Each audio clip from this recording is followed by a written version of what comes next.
always so shy today. And I'm going to try to keep my hair from like creeping around like a mullet back here. So like, yeah, it's only a matter of time. A lot of times in a meeting, if I have my hair just right, I look professional, but then it starts coming around the sides and everybody's like, what is this redneck doing in my office meeting, but my Zoom meeting. I think But it's the in exact opposite, dude. You're living life. Like, I mean, like it's yeah, they're all sitting there in suits and ties, and you get a chance to sit there with like your picture behind you in freaking yeah. Playa del Carmen, loving your life. Like you're doing a lot of stuff right. That's yeah, and I try to be mindful of that actually. It's something I have to remind myself on a daily basis because you know how it is when you get into a situation, you fight and fight and fight and you work towards something hard and you get it, and then automatically you move the goalpost, like you set the goal Oh my God, we somewhere got so much talk. else. Yeah. Oh no, this is yeah, no, this is great. I mean, I love stuff like that because what is his name? Alex Hormozy. He's a marketer. I He's love the dude. uh, Yeah. yeah, yeah, I love all of his books, and he was like you one of his things is you already have everything you said you wanted, and you have to like I was like you know you're right. Everything that I wanted last year, I've got that and then some. But here I am getting up every day and like, oh, I need to do more. I need to do more, you know. So it's crazy. But yeah, so you just saying that now, I'm like, yeah, you had to remind me like I am in a beach town and I am in a shorts and t-shirt and working in my condo right now and I can Yeah. go do whatever. But yeah, It's it's called funny how you lifestyle design, right? Like, I mean, like yeah, you worked hard to get here, and you should give yeah, yourself the pat on the back for that shit, man. That's yeah. amazing. I need to do that more. It's what are they, what's that hedonic treadmill or something? I know we're throwing a bunch of Yeah. cliches and terms out, but it's like it really is. You get used to one level and then you know you keep going. But This is basically, exactly what we're going to be talking about during the talk anyway. But like, yeah. yeah, So okay, yeah. fine. So the stuff you're most passionate about. Like, I'm sorry, because I keep like diverting us like so quickly. No, that this makes for the it makes for the best recordings is when things shoot off in every direction. But the I set out a couple of years ago just to find something I could do remotely, not really caring about marketing or copywriting per se. I'd done marketing in the past, but this wasn't something that I'm not. I didn't choose it because I'm like I want to do that job. It was at the time I was like, what are people doing remotely? So I searched for that, and of course, copywriting pops up first because it's like the big catch-all. A lot has changed since then because you know, ChatGPT came Yeah, out. of course. Yes, that the interesting thing with that is I got a year into copywriting and marketing, and then ChatGPT came out, and I'm like, well, there goes that stupid idea. Like, I'm not going to be able to have any longevity with this job, and it very could get, you know, it's going to get better and better, of course. Yeah, of But course. what I found though is that it had the opposite effect on my trajectory because where I learned to use it pretty effectively, so I was able to put product out faster and then make edits to put up good or you know decent products faster. So it exponentially launched my career in the marketing space, and that's when I decided like I'm going to stay. My core skill is copywriting, I guess, but then I decided like to go to more of the CMO services and started learning how the back end stuff works on platforms like the one we're using now, for example, because people don't really, I don't feel like most businesses want to have to go to six different people for six different things. I feel it's easier to say, hey, where's a guy or a gal or whatever? Like, I always have to watch. There we go. I might have to cut Yeah. that out. I don't know if we can talk about gender. I got to Where cut is that. a person? Yeah, yeah, yeah. I'll start. Like, I don't want to have to go to more than one person for all these different functions and things like that. So what I ended up doing is I learned a little bit about each thing. I learned what I don't like doing. I don't like web design. There's certain things, and or just graphic design.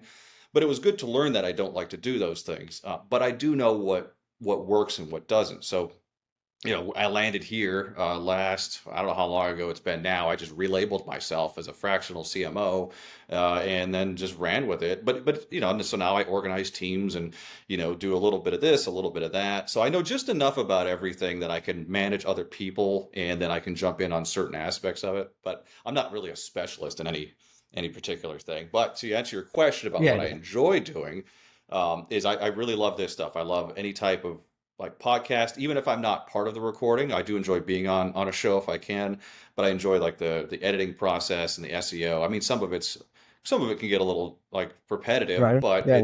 it's fun. Like you feel like, oh, if I choose the right tags for this, if I title this right, if we do the right thumbnail for this episode, then people are going to click on it and it's going to reach all these people. And we, all the little like challenges that go along with it. But to go even further back, I wanted to have a remote job for obvious reasons to be able to travel, or even if I didn't travel, just not drive to work, and not sit in that damn South Florida traffic anymore.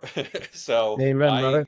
yeah, yeah, I'm sure it's not any better since I left. But I, yeah, interestingly enough, I was there through COVID, and it didn't seem to like it was better while we were in lockdown. After that, it seemed to get worse. But point being, I did all this so I could be remote, and with the ultimate goal of writing a fiction novel that I've been kind of outlining for 10 years now or longer. And look, I'm not a delusional person when it comes to stuff like that. I've known a couple of authors personally. I know that like you could write 10 books and nobody buys any of them. So I understand that, but it's something I want to do. It's something I'm, that's what That's I'm the thing that trying matters. to do. Yeah, and look, if the road that gets me there, and so this is all the way I see it is everything's kind of fuses together, like everything I'm doing now with marketing and everything I'm doing, trying to get into more of the podcasting and like stuff like we're doing now, it will all somehow lead into that. But maybe it's I'll be better at marketing the book, or maybe we'll have a following or something, and I'll say, hey, this stupid book just came out, go read it. So I feel like things are connected even just in the slightest little bit. So, but that's the goal, is to write. The thing is, it's very hard to do. It's also hard to work on something for a long time when you're not getting paid for it, because a book can take a year to write, Yeah. and then maybe never sell. So when you look at your morning and you're like, okay, I can do these things over here and get paid, or I can go work on this thing over here with no guarantees that it's going to take off. So it's a lot of mental struggling on that end. So I don't remember where we were going with this conversation. Honestly, to me, it's just the idea of like, I want to do the stuff I'm passionate about. Like the exact Yeah, same thing that I'm talking to you about. What I'm passionate about is helping people, learning about people, and getting a chance to share some of my philosophy if it helps them at all. And so, like, I mean, wherever this goes, this goes. But like, yeah, obviously, like we have certain things that we want to hit to some degree. yeah. But No, I it guess makes my sense. question is like, I mean, so for me, like I said, like the reason why I say that is because I want to be in my passion as much as possible. The more I'm out of my passion, the more I'm kind of like just pulling myself into the hamster on the wheel chasing the cheese kind of thing. Yeah. And the question I have for you is like, I mean, and then we will get to like normal stuff is like, I mean, so what percentage of your time are you actually passionate about what you're doing? That's so I can that's a great question, and I can answer it in a multi-level Of course. three-dimensional chess kind of way. So I on zooming out at each stage. So for example, my most of my day is spent doing things I don't like doing, or I'm indifferent towards. But I also understand that it, work isn't supposed to be fun all the time, otherwise we wouldn't get paid to do it. So like I also have that, and I grew Ooh. up on a farm, and I grew up on a farm, and I know how much it sucks to work and everything. So what I do is like every individual task I have during the day, I'm like, gosh, like I don't really feel like doing this. And there's a lot of that. Like this morning I was working on some stuff that was very dry software copywriting that I had to do. I don't necessarily enjoy it, but I knew it was in furtherance.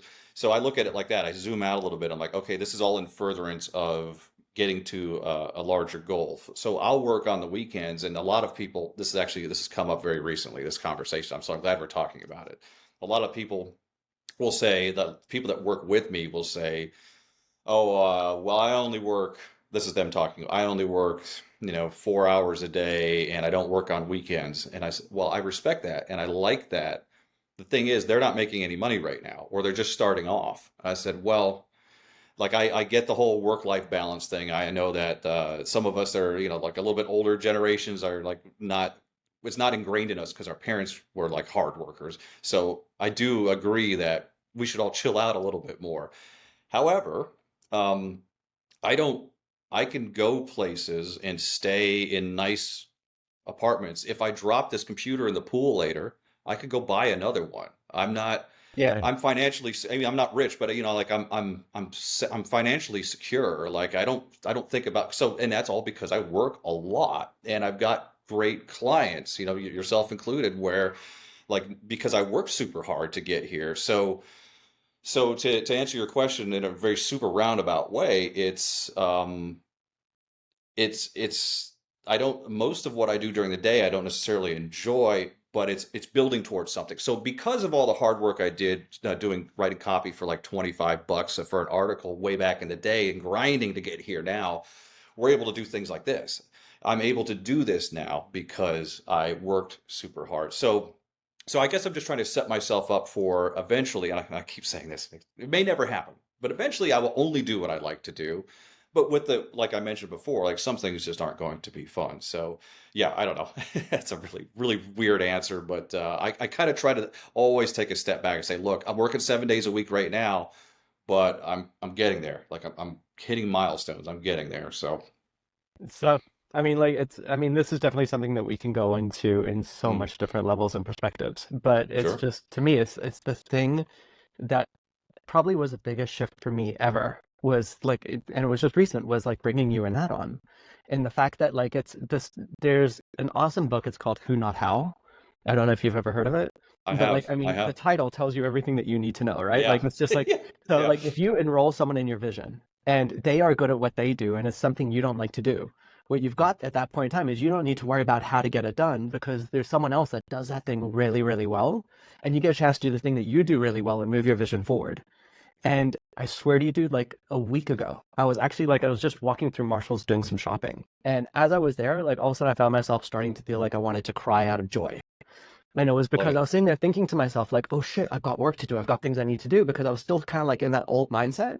And I just thought about it and I was like, do you know what? I did 2 sessions today that I get paid very well to do. Mhm. And I actually did my work. I don't need to go and worry about my copywriting because I've got awesome who's that do that stuff for me. I don't need to Yeah, worry about my website because I got awesome who's that do that. yep, that's right. And for like a split second, like I had like this cognitive dissonance going on inside my head Yeah. in terms of the fact that my mind was sitting there saying, no, but you can't enjoy what you do all the time. And I was like, who says? Like, Yeah, why can't I just freaking play at life and like yeah. just do the stuff I'm absolutely passionate about? And if there's something I'm not passionate about, yeah, maybe I'm gonna have to do a little bit of it, but as quickly as possible, find the who that loves it to such a degree and figure out a way that what I do earns me the money that gets me that makes enables me to allow that person to do what they do really well and we all doing the stuff that we're passionate about. Yeah, I And love that. it's a life-changing thought in terms of the fact of I genuinely have like tears of joy in my eyes pretty often when I get to that place. It's just realizing the fact I get to just play. I Yeah, get to do that's the a stuff that comes so freaking naturally to me, and it makes me so happy. this is a great, that might be the title of the episode. Who not how. Although I don't know if it's copyrighted or not protected. We might have to check that. I But think that we're safe enough to say a statement, though, right? yeah, But yeah, yeah. yeah. No, that's a really, really good point. And on a smaller level, or different level, but same thing. I have somebody that works like I say works for me, works with whatever you want to call it. And she's a good email copywriter. She's just starting off. She wanted something to do, like to kind of like learn how things work. So I brought her into all my stuff. She's integrated into all my systems now.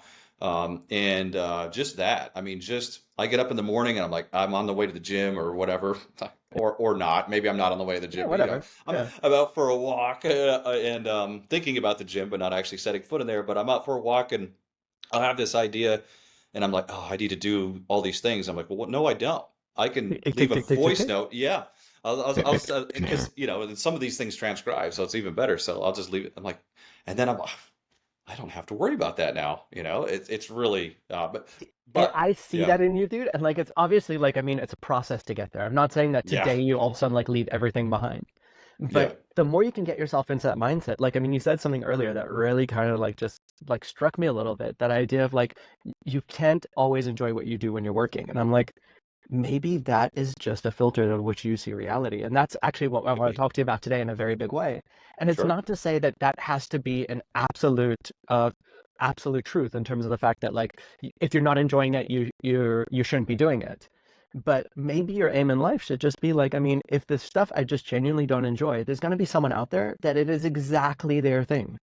And if I enroll them in my vision, if I figure out a way that by using them, if I pay them $100 an hour and I'm earning 110, if I'm earning $100 an hour, if I'm earning exactly what it is, but I get a chance to have my freedom back, I'm winning this game on such a high level.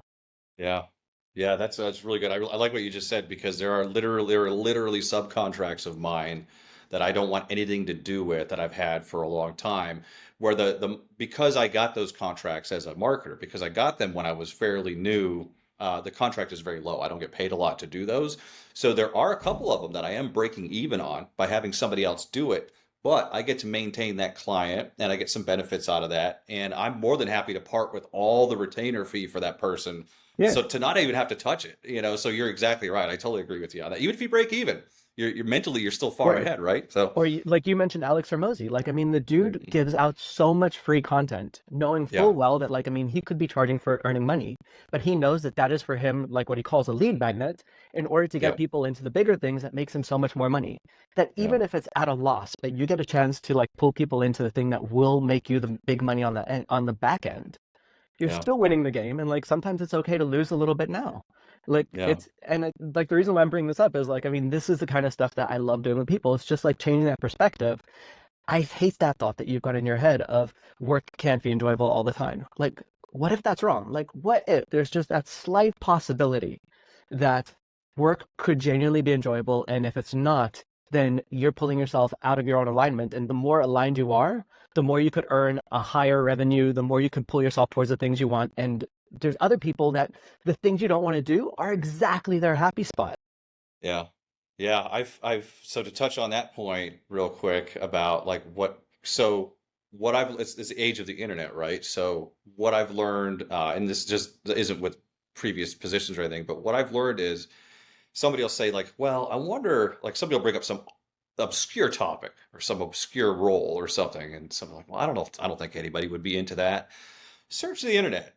For every weird Right? thing that you think that somebody won't be into, not only is somebody into it, but there's a group of people into it, and they've got a website. You know what I know we're I getting like, love that idea. I know, I yeah, love that. I think yeah, that is such a brilliant thing to think about, right? Like that yeah. there's always going to be a who.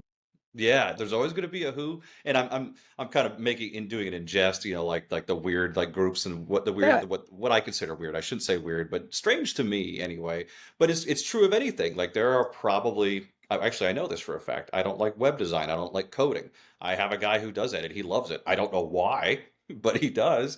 But yeah, to your point, there's always somebody out there that will take something that is like this is this would be miserable for me and they're like, "Oh, I think about this all day. It's what I love doing." So thankfully there's enough people on the planet that there's always a who for something, or many who's. But I think going back to your point about like the way the lens I'm looking through things, I think that's I know for a fact that's a direct, uh, not hand me. That's a direct cause. The I cause of understand. that Yeah, is I'm 43 now, even though I look like I've spent too much time in the sun and probably had too much vodka back in the day. But I grew up in the 80s, and my dad was in law enforcement. My mom's a social worker. My grandfather's a law enforcement, and I grew up on a farm. As you know, I went in the military, so that's all I've known. Is now I'm mindful of that though. Like I could take a step back and be like, maybe I'm looking at this the wrong way. So I really like amen. everything you just said because I'm open to the idea that maybe I do need to like evaluate everything I do every day. And it's like, do I really need to be doing all these stupid things? Have you run into that a lot in the practice, or is that just something that you've come across in You mean life? for me specifically, or for other people? For both. So to me, like this is my practice. This is exactly what I do with people on a daily basis. It's just Nice. that idea of like that you grow up and so like I mean to move this into like my general philosophy Yeah. that you're born and as a baby all you want to do is just be happy. And then very quickly you start learning the fact that like well if you're happy here you upset your brother. And if you do this your mom is going to scream at you. So you start creating like these rules inside of your head in terms of like the fact of like well daddy works on a farm and so like he wakes up at 4 a.m. and so that is the way life is meant to be. Or when I go to the army, I have drill instructors that scream at me, and so the way that life is meant to be is that I'm forced to do stuff I don't like to do. And what you don't realize is these create your filters on reality as a whole. And for myself and for other people, what I want to get them to do and myself to do is as often as possible step back, like you just said, and specifically just question that and say, is that a reality or is that my reality? Because there's a very, very big difference. And that is what I do with people on a daily basis. And like it's one thing to talk about something like work, but what if your reality is something like I can never eat something that's enjoyable for me because that's what dieting is about. If I enjoy it, then I'm probably just going to get fat. And so what happens is, like, if you keep that as your rule inside, what you're doing is you're always going to hate the idea of looking at food. You're always going to hate the idea of going to a meal because you know, like, oh, I want that, but I don't get to have it. What if you could just shift that thought inside of your head into like just the place of like, you know what? I get to eat the stuff I like as long as I do things that are good for me. It's like along the way. Like and that's not necessarily the best of examples, but as long as you keep that old story in your head, you're just going to be stuck in a way that you're just going to look at the world that limits you in so many different ways. And all I want to do for people in everything I do is just break those limitations, have them realize the fact that it's as I say, and we'll get to that in the philosophy, you're living up in a made up fantasy world. You're not living in reality. You're living in all these crazy thoughts that you have stuck in your head that tells you that work can't be enjoyable. And I'm telling you, like, to the point of like literally tears of joy in my eye when I realized the fact that I get to just work with people and I get to do the stuff I love. And there's going to be other people that love doing what they do that will move me forward in other ways. And we all get to win this game together. Well said. Isn't it so strange too, like how everything you're saying right now is extremely obvious to me when I hear it. But then in practice, like that's weird. So anyway, before So we let keep me, yeah, go ahead. yeah. Sorry. So no, no, no, no, because this will actually go into like this is actually something that I wanted to share with you anyway. But like, so to Perfect. get into my core philosophy, I want to do a thought experiment with you, and like, I mean, like, we can just pull it out in whatever way we want. Okay. In this thought experiment, just really, really play with me on this. And this is something that just came up for me recently, so I might babble a little bit long on it, but like, just just forgive me for that. So, if right now I were to ask you, like, off the top of your head, don't go into it too deeply. Like, I mean, what would you say are the things that are most important to you in life? Like what makes life important? Is it being successful? Is it having happy relationships? Is it having a certain amount of money? Like what are things that are most important to you in life? I'm going to say health, and I'm going to take that a step further because it's not lost on me now because I travel so much. I'm at all these different places. I'll give you one example. I Please. was in Vietnam for 3 months, and the entire population is, well, not the ones I saw that are very everybody's very thin. They're all exercising. They all have a sense of community every morning. They're on the beach working out.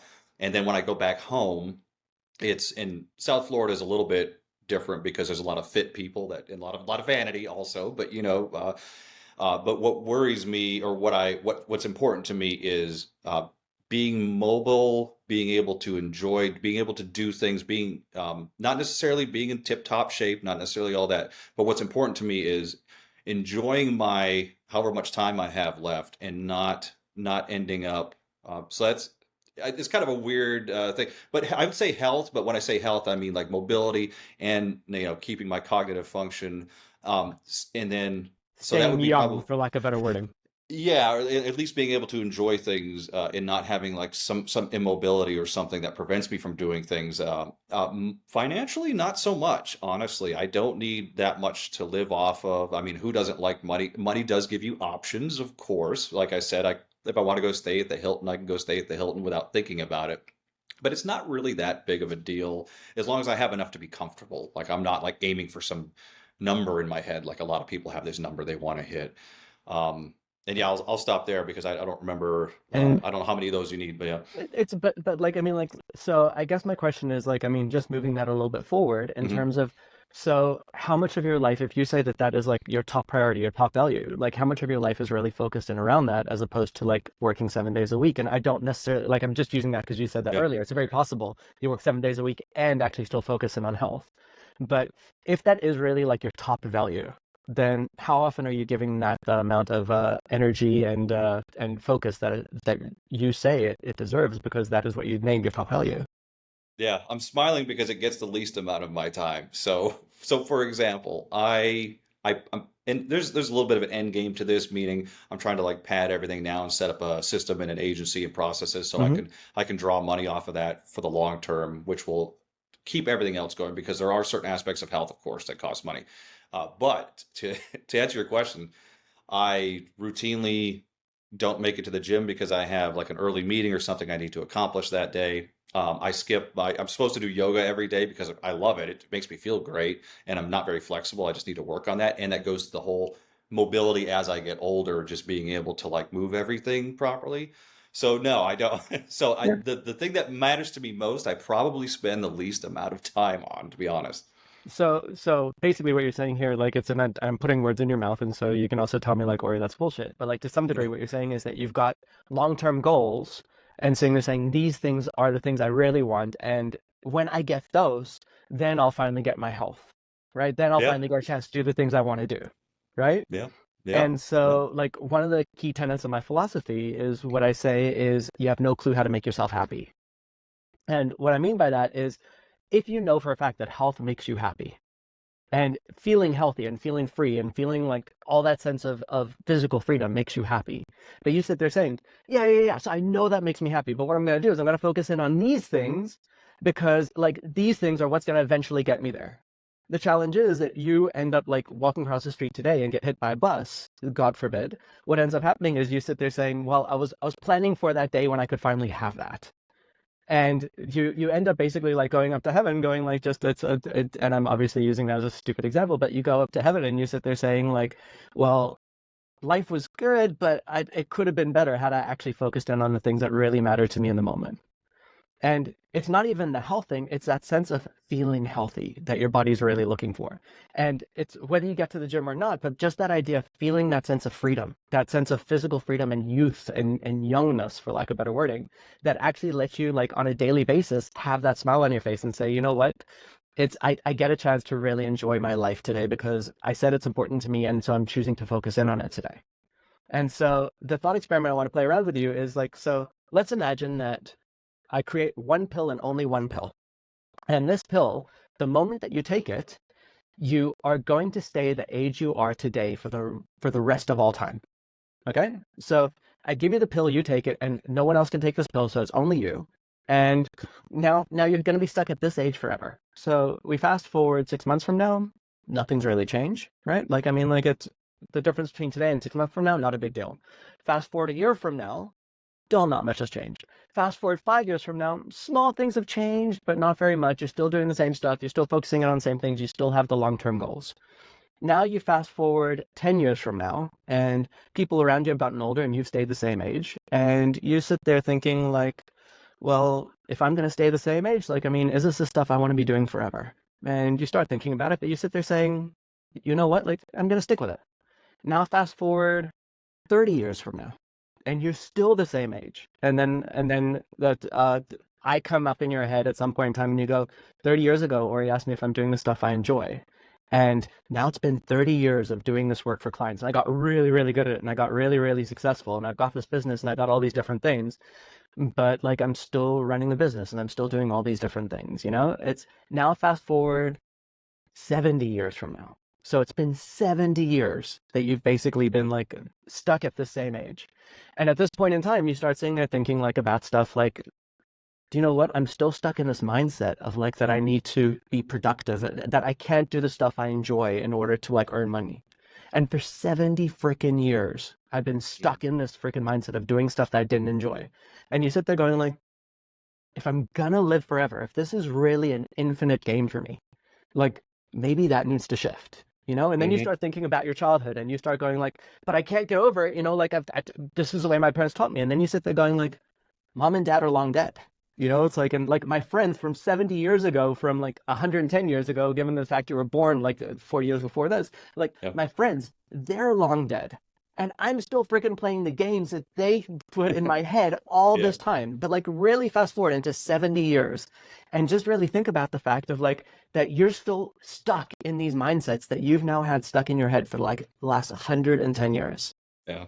Now, fast forward 100 years from now, a whole century from today, and everyone that you knew died. You're still the same age. You're still the young guy that you are. You got into relationships. The people that you got into relationships grew up old and died. And while you were in that relationship, you were so focused on making that person happy because that's what you thought would make you happy. And then like they got old and died, and you're still the same age. And it's you end up realizing the fact that there's like not much that you can really like change about that. That's just the way it is. Now, fast forward 250 years from now. 250 years from the day that that Ori gave you that pill. And now think about the fact that like all your childhood traumas, all the stuff that left you feeling stuck in like 2024, you just had to deal with. It's like were you like so you got depressed for a decade. And eventually, at the end of a decade, when you lost the people that you cared so much about, you just had to freaking well get over it at some point in time. You aren't going to stay depressed forever. And you realize the fact that you're not getting any older, so you've got to finally get over it. So you dealt with that shit and you just got rid of so many of those different things going on for you. And then you got stuck in like the work mindset or the fact that people are going to leave you mindset. And it got you depressed for 3 decades. But now it's been 250 freaking years. And you had to get over it. You just had to freaking get over it at some point in time. You just eventually said, am I just going to be depressed for the rest of my life, for the rest of eternity, or am I going to get over it? And then finally, like, let's just fast forward all the way to like 500 years from now. 500 years have passed. And then I kind of ask you, like, I mean, so what kind of stuff are you doing? And you're like, I'm spending my time writing the book that I want to write. I've written all the books I wanted to write. I'm doing the stuff I enjoy. I'm no longer working for freaking like agencies or whatever it is because like I just didn't enjoy that. And the stuff that's money doesn't make a difference because if I don't succeed today, if I do you know what? 300 years ago, I decided to like leave everything and live under a bridge. I lived under a bridge for 25 years. And then eventually I figured out like, do you know what? I just don't like living under a bridge anymore and I'm going to be living forever. So I started coming up with ways for me to make money that I really, really, really enjoyed. And now, with that you from like 500 years from now, putting that perspective onto you today, and just kind of like thinking about you from 500 years from now that has dealt with everything, that knows he's still going to be living for the next 500 years. That guy from 500 years from now, he's going to basically sit there saying, like, I'm not going to do a single thing I don't want to do. Why in the world would I? Because I'm going to make my parents happy? Because I've got a goal that I'm going to reach at whatever point in time? What he ends up realizing at some point in time, somewhere over the span of those 500 years, what he's going to end up realizing is I better damn well be happy today. Because if I'm not happy today, then today was a wasted day. And like and I'm hoping that I'll be happy in 10 years time or whatever it is. But the 10 years come and what you end up realizing the fact in that kind of like James Clear atomic habits logic is it has nothing to do with what your goals are. You end up getting your habits. So if you're habitually stressed, in 10 years' time, you're just going to find new ways to be habitually stressed. And if you're habitually striving, in 10 years' time, you're just going to find new ways to habitually strive for more. And after 500 years, you're just going to get to the point of sitting there saying, like, I don't want to strive. I don't want to stress. I just want to frickin' smile today. And so to me, like that, you from 500 years' time, if you can just kind of like embrace that persona as much as possible. Like to me, what I find that actually ends up creating is this way of looking at the world that basically says, first and foremost, we are all freaking immature. Because what it really boils down to is we're sitting here paying attention to the abuses we got when we were 2, 3, 20 years old. And we're still letting them rule our lives today. We're still sitting there saying, like, I have to make mom and dad happy. I have to do work this way. I have to follow the rules of what a farm boy learned growing up in wherever it is that you grew up. You're still living those rules that a kid came up with way, way, way back when. And 500 years past, the 50 years of depression, the 20 years of dealing with a therapist and getting down to the core of it, you finally realize the fact that none of that shit matters. Your parents passed, your lovers passed, and all that really matters was you getting a chance to be happy. Number two, and kind of like the same vein, is you're living in a made-up fantasy world. You've got all these rules inside of your mind today telling you like what really matters. That people aren't nice, or work needs to be hard, or I need to do this in order to succeed. And it's specific stories you're just telling yourself that aren't real. Because after 500 years, what you realize is the only thing that matters is how do I feel today? Because that is probably the best descriptor of how I'll feel tomorrow and 10 years from now. And then the next one is you have no clue how to make yourself happy. And what I mean by that is That today you're sitting there saying, well, if I work really hard, then I'll create the agency and then I'll have all this money and then I'll be happy once all that happens. Right. And you, for 500 years' time, sits there saying, or just be happy today and forget about how you get there. Like just today, figure out a way to smile. And what I say to my clients, one of my favorite statements is stubbornly refuse to be unhappy. If you stubbornly refuse to be unhappy on a day to day basis, what you end up creating is just a happy freaking life. Because again, you get your habits. And thoughts and emotions are just as much as habits as the cup of coffee you drink in the morning or going to gym. So if your habits are all that matter, like if you just stubbornly refuse to be unhappy and you create the habit of happiness, then you automatically win this game. And then the final part of that philosophy is what I just say is that you're trying too hard. And what I mean by that is just the idea that every single day you, because of those other three pieces, what you're doing on a daily basis is you're trying to fit into that story that you've created for yourself. And you're trying to say, like, the only way I can be happy is if I create this agency and if I do this and if I do that. And you're trying too hard to make yourself happy as opposed to just frickin' being happy.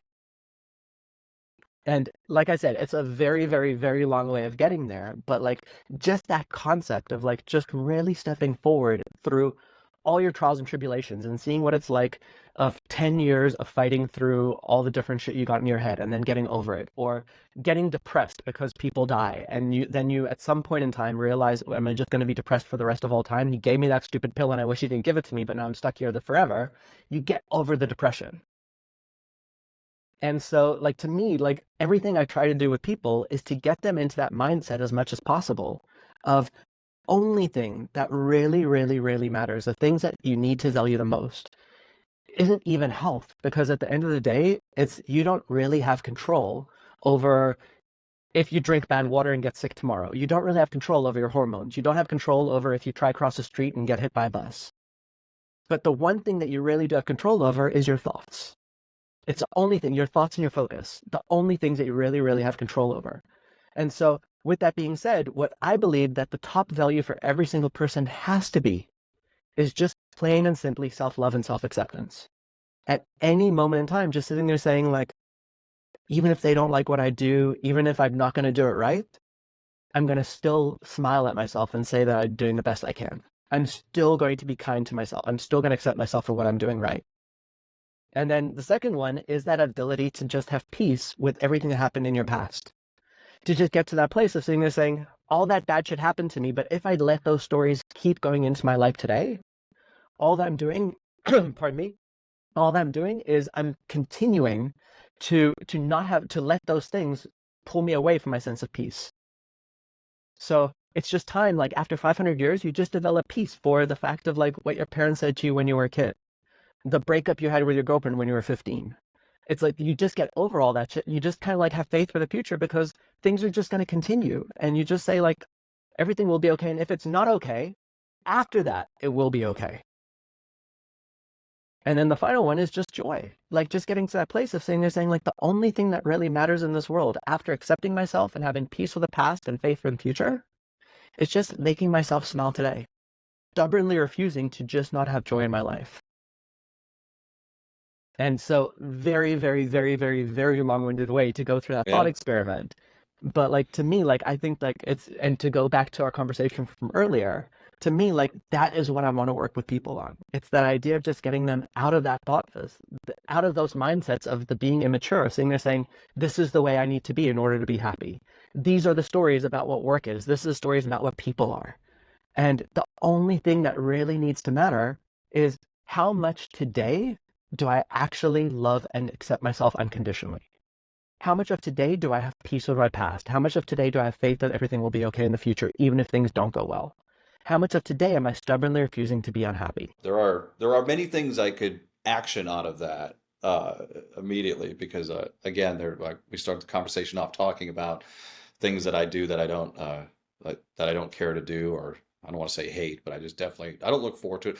Like and we all know, right? It's all like if I get a message from a certain person that I don't like working for or I don't like dealing with, and I you get that feeling, that anxiety, and I get a lot of that. There's a lot of so there's certainly some things not to take it back to a work level, but there are Well, certainly please things do. that Yeah. I'm doing because I think also, and being just generally just being a people pleaser and not wanting to let people down and everything else and worrying, what's that thing that I have to keep reminding myself that everybody's just thinking about themselves anyway. Like nobody's worried about what I'm doing over here. But in my mind, though, I'm like, oh, I got so many people are relying on me for this, or I need to deliver this on time and it has to be just right, or it's just I wind myself up into that ball of stress and anxiety, and then I say that so this is what I've done to myself. This, I don't know if this counts as self sabotage, but we can get into this.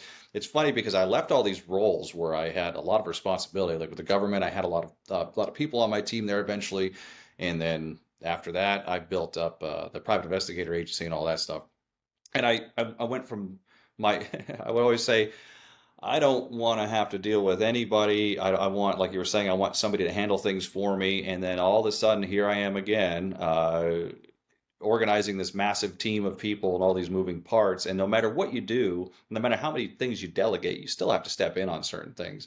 So I seem to be stuck in this circle where I wanted to live the beach life, you know, and go off and not have to check my phone or do anything. And yet here I am. I'll tell you what I think it is, and this may be a component to it. I think I told you before. I used to be a very heavy drinker. Like I would drink 7 days a week, and sometimes it wasn't a lot in one sitting. Sometimes it was just get off work and go have a couple of beers. This was before I knew like the all the about the microbiome and all that I it think really is poison. It's poison. Now, do I still drink occasionally? Yeah, but not like that.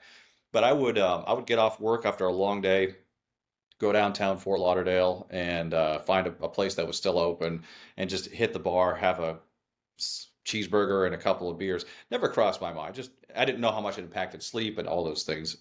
But and then on the days I was off, I was like, well, now we have to go. Now we have to really hit the now it's beach and party you know, time. yeah, yeah. So there was never, so I was, it was a daily thing. But I noticed that it would shut my brain off. If I'm sober, my brain is just like, what should I be doing next? I can't just sit here. What can I do next? I just, obviously I could be doing something productive. I'm not doing it right now. So And I let me know, pause you there yeah, for 1 second because like please. it's like what you call self-sabotage, I just call again like it's living in a made-up fantasy world. Mhm. It's and it's being immature. It's somewhere Yeah, in your past, however you want to put it up. Like it's and I'll just give you a stupid example that may or may not be the truth for you. But sure. you saying that you grew up on a farm, I mean farmers are some of the most difficult workers, and I'm using the wrong word there, some of the most strenuous workers on the face of the planet. So you growing up and seeing people working so hard, you created a story in your head of like, this is the way that you're meant to be in this world. Yeah, And so with that story and being immature, as I call it, what you've now got is you're looking at the world through a lens of like, if I'm not productive, then I'm not being a good human being, yeah, however you want to label that, you know? And so when you're not doing it, that voice in your head is sitting there saying like, what are you do? What do you do? You're drinking right now. You're eating a cheeseburger. But now play the game with me. Like really play the game with me, and take that pill and fast forward 50 years from now into your future, and think about the fact that you kept pushing yourself to be productive, kept pushing yourself to be productive, and 50 years from now, at some point in time, you're just gonna sit there saying like, I got all my goals. I made the $20 billion. I did right. everything I needed to do, right? Like it's like I got the beautiful girl, I got everything. And then you sit there saying like, okay, now what? Now and there's gonna be that voice in your head that sits there saying, like, I still need to be productive. I still need to do stuff. I now need to run this corporation. And at Yeah, some point in time, like so fast forward 50 years after that, and you're just gonna sit there saying, like, okay, fine, I did it. I lived for 20 years as a billionaire, and then I lost it all because that's what happens with cycles of things, whatever it is. And I lived under a bridge, and I was just as happy. And you get to that place of sitting there saying, like, you mean it didn't really matter in the first place? yeah, It's like and that is what I really like. Just kind of like play around with that, like fast forwarding 500 years through your future, and sit there thinking about like the challenges you face over those 500 years. That you go through 10 years of striving insanely hard and getting what it is you want, and you get exactly what you want, but then you realize that you still want more, and then you get even that, and you realize you still want more. And at some point in time, like something inside of you is gonna make the shift, and it's gonna sit there saying like, it's not about getting more. It's just that that is not going to do it for me. It just doesn't matter. And that part of the thought experiment is the part that I love the most, when you finally make that shift and sit there saying, like, I've been aiming for the wrong thing the whole time. The only thing that really mattered was me today being happy. And that may take you a century and a half to get to, like in terms of this thought experiment. But at some point in time, you will finally realize that it's not about being productive. It's not about getting those things. And the only thing that matters is being happy. I'm just thinking about like just moving the goalposts like constantly, So let me give you a funny example. Just I know we're kind of skewing this towards business and work, but where it's a big part of Right. our lives, right? So a funny example of this, I just did this the other day. I have a budget for it. Again, it's not very much because I'm living. I don't have a car or anything. I'm not no longer Yeah. living in South Florida paying flood insurance or anything like that. So, but I have a number in my head that I want to hit every month that is exactly how much I need to do everything I want to do.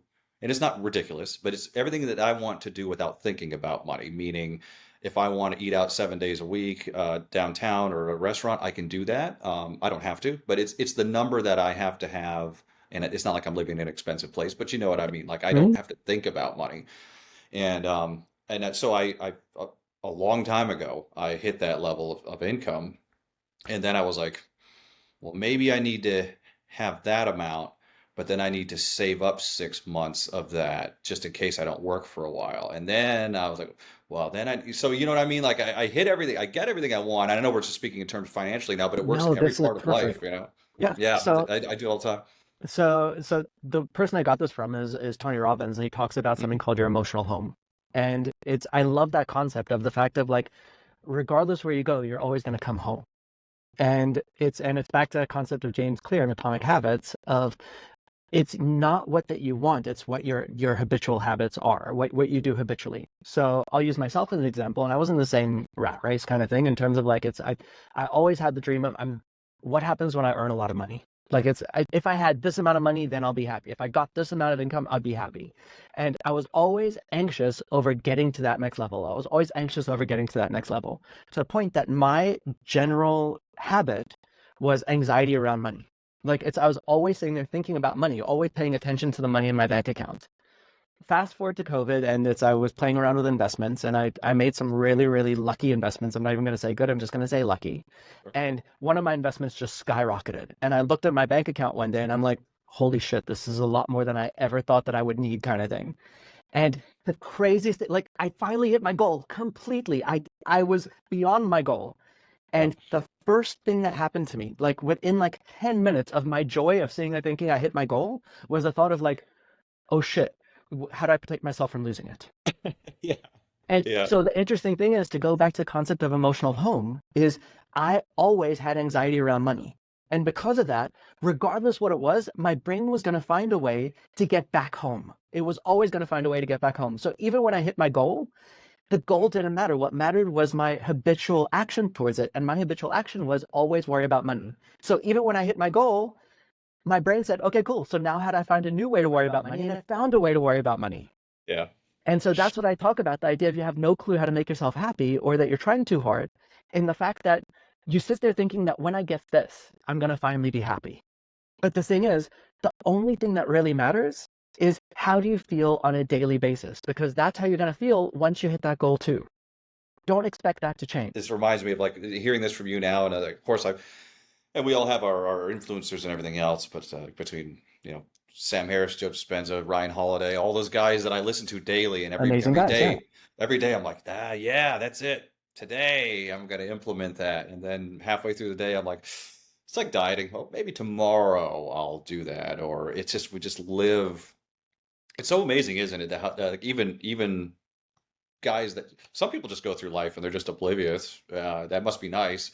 But even thinking about these things every day, I still can't seem to pull it off. So, And but so, and like, I mean, like you're hitting the nail on the head here. And like that to me is like what I want to work with people on, is that idea of, it's not a matter of changing yourself today. It's a matter of creating the new habit. It's a matter of actually creating the habit of literally stubbornly refusing to let yourself be unhappy. Like if you just make that the habit of like, if I'm not smiling, how can I make myself smile? How can I just stop that thought in my head? And if you just make that your one and only aim in life, refusing to be unhappy, and it's not saying that you're not gonna, but like as much as possible, sitting there going through the thought of like, I'm unhappy now. How can I shift my focus so I'm not unhappy in 10 minutes time? How can I shift my focus so like and it's not a matter of doing stuff. Obviously, sometimes you have to do stuff to change your situation, but it's understanding the fact that there's a lot of stuff you can't control. Like we said, like, I mean, you can't even control your health, but you can control your focus and your thoughts. So it's, and the thing that I think that makes Ryan Halliday so amazing or Joe Dispenza so amazing is that on a daily basis, they're constantly focused in on the habits that create them, that make them that person. And for me, it's creating the habit, but the way you create that habit is very often by changing the perspective. So you change that thought you have in your head, you change that immaturity, or you change those stories you have that leave you sitting there thinking that this is the way you need to win. And then the habit just naturally falls into place that you just create that thought inside of your head of like, all that really matters is for me today to just be kind to myself. And like, and specifically, like the thing I said, it's not about being a loving human being. It's not about giving things to the other world. To me, what I consider to be the top value is self-love. That idea of completely loving and accepting yourself to the point that like at any point in time, you just say, like you give yourself that ability to just say like, I'm doing the best I can and I accept myself for what's going on. And at that point in time, when you completely accept yourself, if you really have that degree of self-love, what happens is it does go out to the rest of the world because you just genuinely are a happier, more loving human being. But like to me, it's like you talk about all those people, and like what I'm hearing here is that you still have that fantasy world that sits there saying like that you need to do certain things in order to become happy, or the immaturity that you have, and I use that word to kind of like nudge you purposefully so the maturity you have of those stories of growing up on the farm or whatever it is that's that they're saying I have to do this in order for me to be a productive member of society, and Yeah. instead just sitting there saying like it's all I'm going to do today is focus in on creating a smile on my face as much as possible, or stubbornly refusing to let myself frown for too long. I'm just thinking about my arc or whatever you want to call it. I her very, very deliberately. I think I told you when I left Fort Lauderdale, sold my car, got rid of all my stuff, aside from a couple suitcases I have with me now. So I didn't have anything except for, the basics. And I made a very, very deliberate, I'm leaving all this shit behind. I'm leaving all these responsibilities, all this administrative stuff. And I'm now traveling and doing the things. I keep pointing to the painting, even though it's not real. But I'm now in But that places is the like vision, this. right? Yeah. I'm now here, and I've managed to somehow work myself back into. Now I'm still remote and I'm still living in nice places, but I'm literally like I'm on this computer, morning and night, and meeting people at cafes and talking about like clients and everything else. So my brain, like you're saying, even though I'm going to set out and do this, I'm going to be nomadic for a while. I'm going to travel. I'm going to the stuff that's ingrained in me was like we're going to slowly bring you back into where you were before because I'm essentially living the same life. And look, I'm not like an unhappy person overall, but you know what I mean? Like I've Of brought all course. those things with me, even though there's a beach right over there and I'll be sitting in a coffee shop late tonight working on something, so it's funny how that works. How I thought I was escaping this. I thought I was escaping this shit by changing my life completely, but yet my old habits and mindset brought me right. It showed up. It showed up on my doorstep in a package, and I signed for it. I signed for it. And so that like I'm gonna take this in a few different ways. Like it's like one of Sure. my favorite sayings, which is just such a truth, is everywhere you go, there you are. Yeah. And there's just such a truth to that, Yeah. right? Like it's Yeah. and like so and this to me is literally that idea of you have no clue how to make yourself happy. Because you sit there saying becoming a nomad will make me happy. Or getting rid of all my binds to society will make me happy. But at the end of the day, everywhere you go, there you are. So there's a social psychologist, and I'm not going to remember his name, but like I don't want to take credit for this. It's definitely his speech that I'm just really right now going to repeat and probably kill in terms of like just butcher it terribly. But he gives an example of that they interviewed a group of people that became paraplegic in a horrific accident. Like just in one moment, they became paraplegic, and another group of people that got an insane amount of money, whether winning the lottery or a huge inheritance, just like an insane amount of money came into their lives all at once. And they just basically said, okay, fine. So, like, I mean, so this happened to you. What do you think is going to happen to you for the rest of your life? And the paraplegics are sitting there saying, like, my life is over and ruined. And the people that won the money is like, I get to be happy for the rest of my life.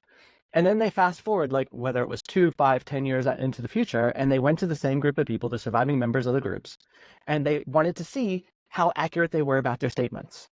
And what they discovered was the paraplegics had the same level of happiness that they had before the accident. And the lottery winners had the same level of happiness that they had before winning the lottery. And what it boils down to is it's not about what you get in your life. What it boils down to is your emotional home. You're always going to find a way to pull yourself back home. A lottery winner is going to start feeling beaten down by all their friends that are asking them for money and sit there saying this money was the worst curse that ever happened to me. Accident victim is going to find a blessing in the fact that it's now I can all of a sudden understand people, and all of a sudden I understand the fact that I am loved so much more than I see because so many people are reaching out to me and actually doing things for me.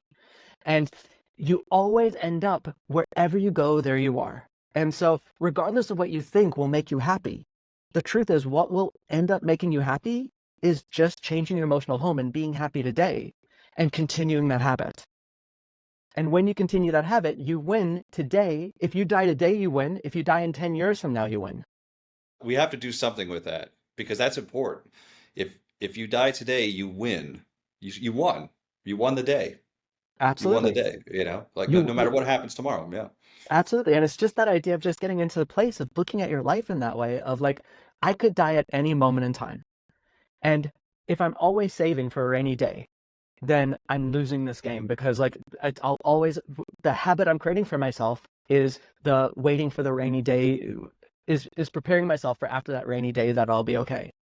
As opposed to just sitting there saying like I'm going to be happy today and when a rainy day comes, I'm going to do the best I can in that rainy day and I trust in my resources and I trust in the fact that I am surrounded by love and support and that everything will be okay.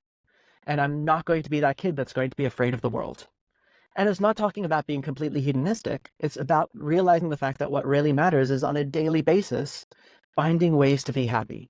So if you do die today, you can sit there, give God a high five and say, when I look at my last 5 years, all my days were filled with smiles. As opposed to when I look at the last 5 years, all my days were filled with striving. So in 50 years from the day I died, I would finally be happy. So on that note of like on a daily basis, are there, I mean, I know there's probably therapies for this, but like I know some people, I even consider this maybe setting an alarm on my phone even just to remind myself like, hey, stop, think about, be where your feet are right now. Think about everything you just said. Like, now I know it's more of a mindfulness thing, and just because you're mindful doesn't mean you're going to be happy.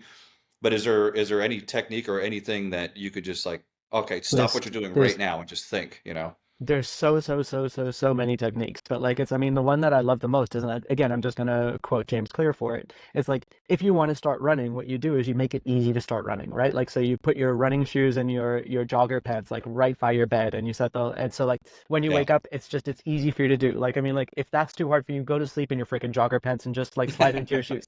Make it as Yeah. easy for you to win that game as possible by creating the habit that does that.